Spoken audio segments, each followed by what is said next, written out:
জানেন হযরতে বেলাল রাদিয়াল্লাহু তাআলা দ্বীনের জন্য কতটুকু কষ্ট করেছে, হযরতে সুমাইয়া রাদিয়াল্লাহু তাআলা আনহা কতটুকু কষ্ট করেছেন এই দ্বীনের জন্য। এছাড়া নিজের স্বার্থের জন্য উনি কষ্ট করে নাই। বেলাল রাদিয়াল্লাহু তাআলা নিজের স্বার্থের জন্য কষ্ট করে নাই। সালমান ফারসি নিজের স্বার্থের জন্য কষ্ট করে নাই। সালমান ফারসির বিষয়ে সবাই জানেন। সালমান ফারসিতে এমন ছিল, উনার বাবা এই পরিমাণ ধন সম্পদের মালিক ছিল, উনার জীবন সারা জীবন যদি পার উপর পা তুলে ইচ্ছা করে খাইতে পারত, কিন্তু এটা না করে ইসলামকে প্রতিষ্ঠিত করার জন্য, ইসলামকে মহব্বত করার জন্য নিজের বাবার সম্পদ সব কিছু ত্যাগ করে উনি চলে গেলেন মক্কায়। পর্যায়ক্রমে উনি গোলাম হলেন। এক পর্যায়ে যখন ইসলাম পেলেন সব কিছু পিছনে কথা ভুলে গেলেন। মেরে মোহতারাম ভাইও, আমাদেরও লক্ষ্য রাখতে হবে যে যা কিছু বলক না কেন, যা কিছু চক্রান্ত করুক না কেন, ইসলামের কাছে আমার কোনো কিছু আসে যায় না, আমার কোনো কিছুকে প্রাধান্য দেওয়া যাবে না, আমার কোনো কিছুকে ধরা যাবে না। সেটার জন্য ইসলামকে মজবুত করতে হলে, ইসলামকে যদি মজবুত করতে পারি, ইমানকে যদি মজবুত করতে পারি, তাহলে আখিরাতের আশা করা যায় জান্নাত পাওয়া যাবে। এছাড়া আপনি মনে রাখেন, সারা জীবন নামাজ পড়লেন, কাবাকে সামনে রেখে সারাদিন তোয়াফ করলেন, এরপরে ইসলামের বিপক্ষে কথা বললেন, আপনার নেতা নেত্রী সব পক্ষে গেলেন, ইসলামের বিপক্ষে গেলেন, এই নামাজের কোনো কাজ হবে না, এই তোয়াফের কোনো কাজ হবে না।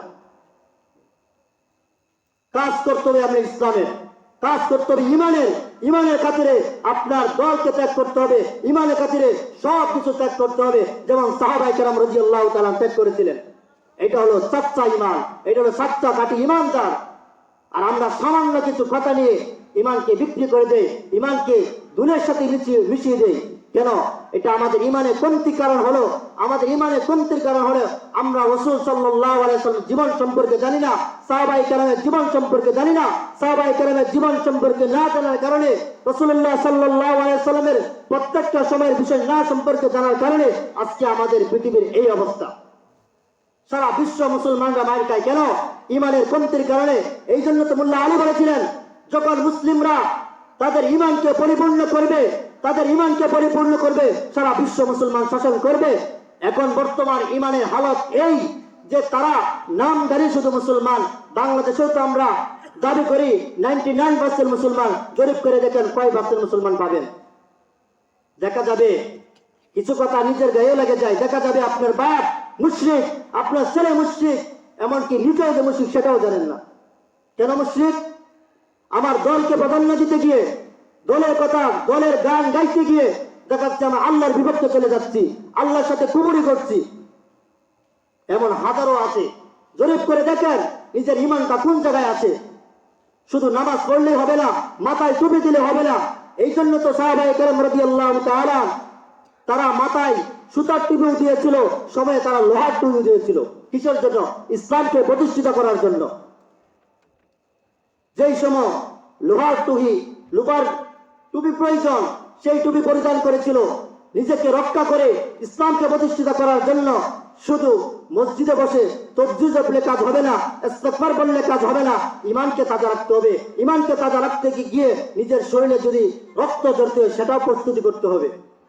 শুধু মসজিদে বসে আস্তাগফিরুল্লাহ বললাম, লা হাওলা বললাম, তাসবিহ বলে সুবহানাল্লাহ বললাম, আর এইদিকে ইসলামের আমার মন মতো বললাম, আমার নেতার ভিতরে চললাম, নেতা কুফরি কাজ করতেছে, আমার নেত্রী কুফরি কাজ করতেছে, তার দিকে গেলাম, তাহলে আমি ইমানটা কোথায় রাখলাম? এই জন্য তো হাদিসে আসছে, আল্লাহ রাসূল সাল্লাল্লাহু আলাইহি ওয়াসাল্লাম বলেন, আমার শেষ জামানের উম্মত এমন অবস্থা হবে, যখন তাদের অবস্থা এমন হবে পুরা সব মুসলমান থাকবে, তারা নামদারি নামাজদার থাকবে। এই জন্য বলে ফাওয়াইলুল লিল মুসাল্লিন, তারা নামাজে পড়বে, তাদের হাদিসে বলা হবে, তাদেরকে সবকিছু বলা হবে, বলা হওয়া সত্ত্বেও তারা জাহান্নামে যাবে। কারণটা কি? নামাজে পড়বে, হজও করবে, সদকাও দিবে, এরপরে জাহান্নামে যাবে। কারণ কি? এই জন্য তো আল্লাহ সুবহানাহু ওয়া তাআলা কোরআনে কারীমে বলেছেন, লা তুশরিক বিল্লাহ, তোমাকে যত কিছু আযাব দেওয়া হয়, তোমাকে যত বড় শাস্তি দেওয়া হয়, তোমাকে যত বড় কঠিন করা হয়, তুমি আল্লাহর সাথে কোনোদিন শিরক করিও না।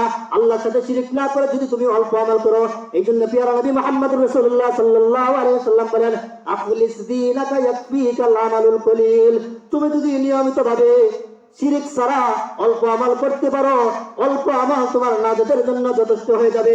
আর শিরিক দিয়ে যদি তুমি হাজারো বার তওয়াব করো, হাজারো বার ওয়াজ করো, হাজারো বার নফল নামাজ করো, এই নামাজের কোনো তোমার জান্নাতে নিতে পারবে না, এই তওয়াবে তোমার জান্নাতে নিতে পারবে না, এই আমল দ্বারা তুমি জান্নাতে যাইতে পারবে না। কেন যাইতে পারবো না? বিষয়টা কি? শিরিক করার কারণে। শিরিকটা কিন্তু সাধারণ বিষয়, বিষয়টা মূলত কঠিন, কিন্তু আমাদের কাছে সাধারণ হয়ে গেছে। এই শিরিকের কারণে আল্লাহ রাসূল সাল্লাল্লাহু আলাইহি ওয়াসাল্লাম বলেন, কিয়ামতের দিন আমার উম্মতের মধ্যে ৭৩টা দল হবে। কয়টা দল হবে? তাও করে বলে, কয়টা দল হবে? ৭৩টা দল। এর মধ্যে একটা দল জান্নাতে যাবে, আর বাকিগুলো কই যাবে? কথা বলেন, কই যাবে? জান্নাতে কেন যাবে? তারা তো মুসলমান। জান্নাতে যাবে কেন? তারা তো মুসলমান দাবি করেছে, নামাজ পড়েছে, হজ করেছে, জান্নাতে যাবে কেন?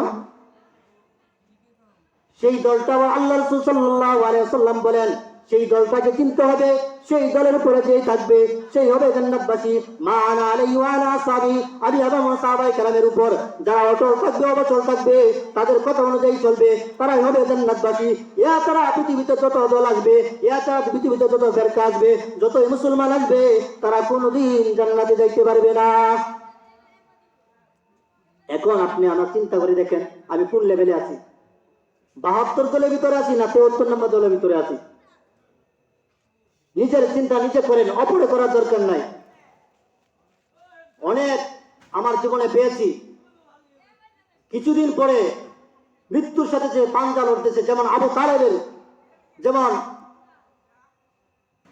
আল্লাহ রাসূল সাল্লাল্লাহু আলাইহি ওয়াসাল্লামকে উতবা, সাইবা, আবু জাহেলরা কষ্ট দিয়েছিল। এখনো কিছু লোক আছে, উলামায়ে কেরামকে দেখলে তাদের শরীরে গা জ্বলে যায়। যেমন বাইরে আল্লাহ রাসূল সাল্লাল্লাহু আলাইহি ওয়াসাল্লামকে দেখলেই তারা শরীরে গা জ্বলে যেত। কেন? সে ইসলাম প্রতিষ্ঠিত করতেছে, আর ইসলাম প্রতিষ্ঠিত করার পরে আমাদের কোনো বেলে থাকবে না, আমরা দুর্নীতি করতে পারবো না, আমরা মানুষকে ঠকিয়ে খাইতে পারবো না। এইটার কারণে তাদের কি হয়? জলনি হয়ে যায়। অনেকজনে গায়ে লাগতে পারে, সেটা তো আমার বিষয় না, আমার তো মন করা কথা বলতেছি না। এই জন্য নিজেকে নিজে বাঁচাতে হবে। আল্লাহ রাসূল সাল্লাল্লাহু আলাইহি ওয়াসাল্লাম আজ থেকে 1500 বছর আগে বলে গিয়েছেন। কয়শো বছর আগে? 1500 বছর আগে বলে গিয়েছেন, এমন জামানা আসবে, এমন একটা জামানা আসবে, সকালে ঘুম থেকে ইমানদার হয়ে ঘুম ভাঙবে, একটু